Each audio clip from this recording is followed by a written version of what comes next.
I'm speaking to you here from Stolen Land, and I acknowledge the elders of the Wanderer-Verse people, past. Take your soldiers out of here. They scare the game away. Very well, sir. Tell me then, how far away should I take my men? You must take them out of our lands.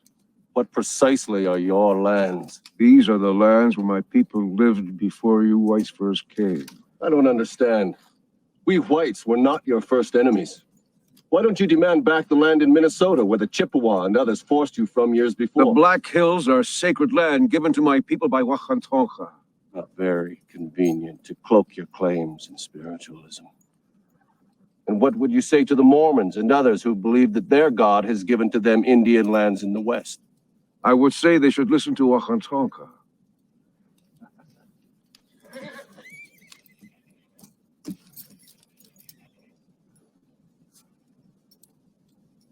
No matter what your legends say, you didn't sprout from the plains like the spring grasses, and you didn't coalesce out of the ether. You came out of the Minnesota woodlands, armed to the teeth, and set upon your fellow man. You massacred the Kiowa, the Omaha, the Ponca, the Oto, and the Pawnee without mercy. And yet you claim the Black Hills as a private preserve bequeathed to you by the Great Spirit. And who gave us the guns and powder to kill our enemies? And who traded weapons to the Chippewa and others who drove us from our home? Chief Sitting Bull, the proposition that you were a peaceable people before the appearance of the white man is the most fanciful legend of all. You were killing each other for hundreds of moons before the first white stepped foot on this continent. You conquered those tribes, lusting for their game and their lands, just as we have now conquered you for no less noble a cause. This is your story of my people. This is the truth.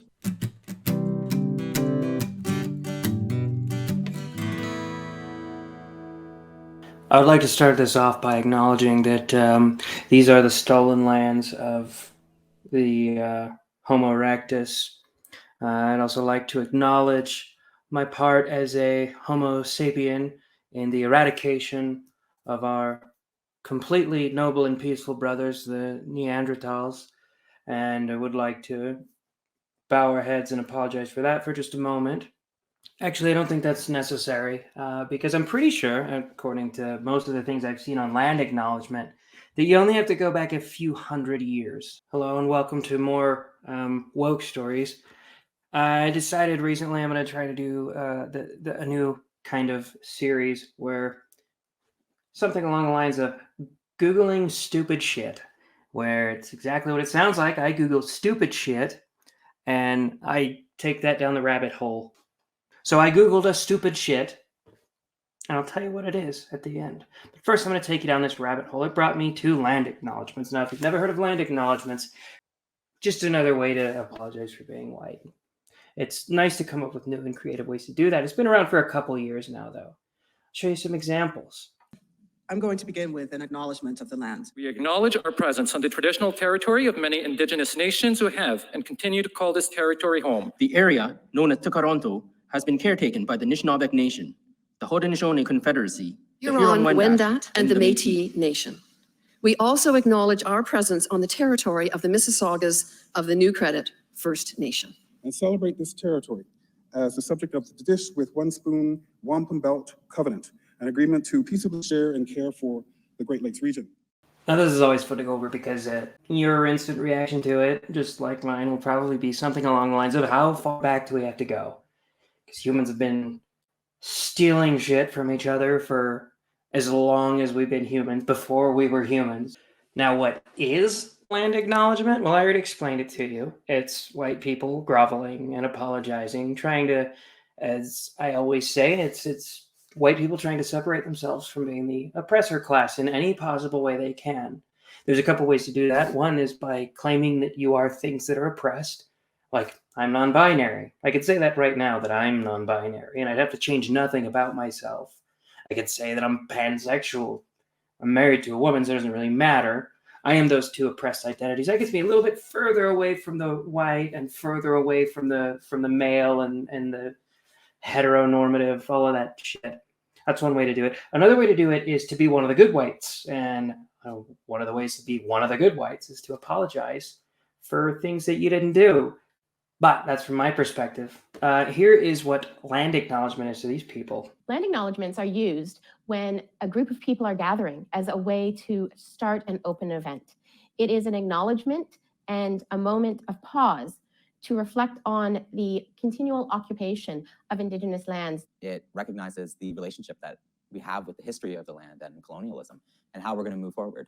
Land acknowledgement is important here at York because it can be viewed as a small but essential step towards the reconciliation process. This is a settler institution.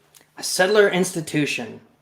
Now imagine being that institution. Imagine being this specific institution she's talking about, and just letting the people in your institution be like, this is we're settlers, we're the bad guys. Now, of course, they don't want a bunch of white people butchering the pronunciation, so they teach you how to pronounce the names of these specific peoples that you need to grovel to and apologize to, again, for things that you didn't do. Some of the words might be tricky to pronounce. Here are some of them and their correct pronunciation. Toronto. Toronto. Nishnabek. Nishnabek. Haudenosaunee. Haudenosaunee. Huron-Wendat. Huron-Wendat. We are all treaty partners. And so I know my responsibilities. I want to know, do you understand yours? So what exactly are your responsibilities? Because so far it seems like your responsibilities are to be a condescending ass who tells me that I have to apologize, and my responsibilities are to kowtow and apologize to you, to kiss your feet and beg for forgiveness for things that I didn't do to you, for things that my ancestors did to your ancestors. They're the same things that your ancestors did to other people. It's for whatever reason, there's this idea that white people are uniquely terrible. All white cultures are uniquely terrible. So I also wanted to point out something this guy pointed out right here. One of the first comment on it is, land acknowledgements are so funny to me. Either give it back or don't. Imagine I stole something from you, and every time I saw you, it was the first thing I brought up. I like that he points out how absurd the land acknowledgements are, because it's like, if I stole $50 from you, if I just kept telling you every time we hung out, every time we had a gathering, I was like, remember the $50 I stole from you? I'm sorry about that. I feel really bad about that. I just needed to acknowledge that. The logical conclusion of this line of thinking is, these are our lands, so we need to get you need to leave them. Which people only ever know how stupid and terrible of a thing that is to say when it's white people saying it. So just picture all these people are white, and then they're saying, we need to get all of the different colored people from us off of our land, or to at least apologize for occupying our land. And there you go. Now that comment was fun. This comment was just goddamn alarming. Thank you for this video. The grade 6 children read the acknowledgement every day at our school. They can pronounce the names now. It is a small thing, I know, but we hear every day that we are on traditional land and which groups of people were the stewards of this land. It is my hope and belief that these words enter our ears and travel to our hearts to inform and change incorrect settler propaganda. What school is this? What school? Please tell me what school it is that just makes all of the white kids apologize every morning for being white. So now on to the stupid shit that I Googled. Now, this is what brought me down this rabbit hole of land acknowledgement. Was I Googled deconstructing whiteness. And I got this. It got me down this rabbit hole because this person starts off, I'm not even being mean here, okay? You'll see that I'm not trying to be mean. I said, this person starts off its talk with a land acknowledgement, which is wonderful to see. Before I begin, I'd like to acknowledge the lands and the people of these lands before I get into this. The Wanderabura people of the Ugembe language group, which held custodianship and care for Jembring, or so-called Tamring Mountain, for thousands of years until displaced by colonization. I'm speaking to you here from Stolen Land, and I acknowledge the elders of the Wanderabura people, past. Okay, he goes on for a while like that. I'm not gonna, it's like a full minute of begging for forgiveness. And it's just kind of pathetic and embarrassing to watch, but you actually get the point already. He is on stolen land, and I have to acknowledge that before I give you this TED Talk. Anyway, the reason I refer to this person as it in the beginning was because of this.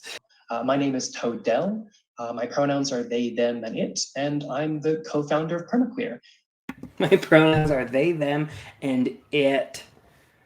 So I'm going to do something I never really try to do, and that is I'm going to respect the shit out of its pronouns just to show how absurd it sounds. And mean. It sounds mean when you refer to someone as it. It's like dehumanizing. But its name is Todell. It founded Permaqueer, and it is going to teach us how to deconstruct whiteness, which it's really nice of it to do that. Anyway, it talks about white supremacy a little bit, and we're going to get into that. Now, white supremacy. White supremacy will also use the tools of homogenization amongst masses of white passing and presenting people, insisting anything outside of this kind of monoculture is a threat. It also asserts now that we have a collection. It also asserts now that white people are superior, and through capitalism, promotes individualism over collectivism. So now we have a... All right, you hear that? White supremacy promotes individualism, which is kind of an insane thing to say.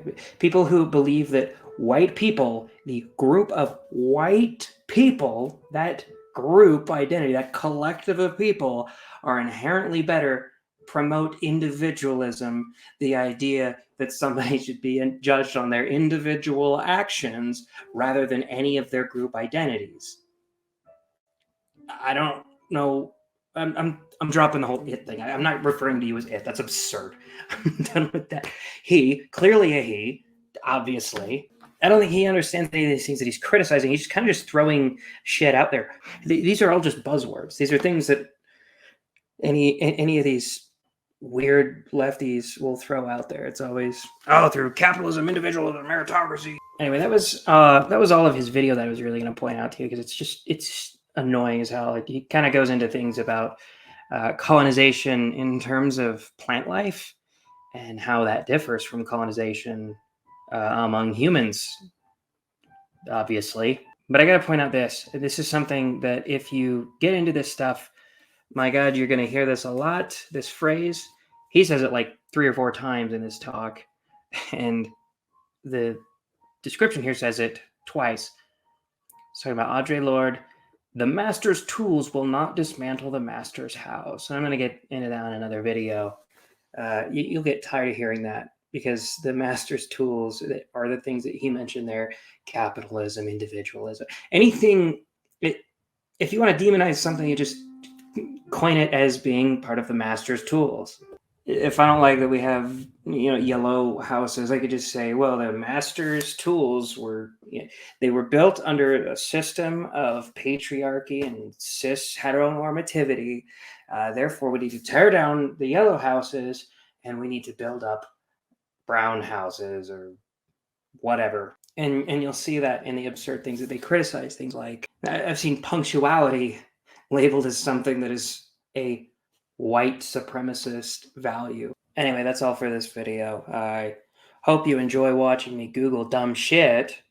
I enjoy Googling dumb shit and jumping into new stupid ass rabbit holes.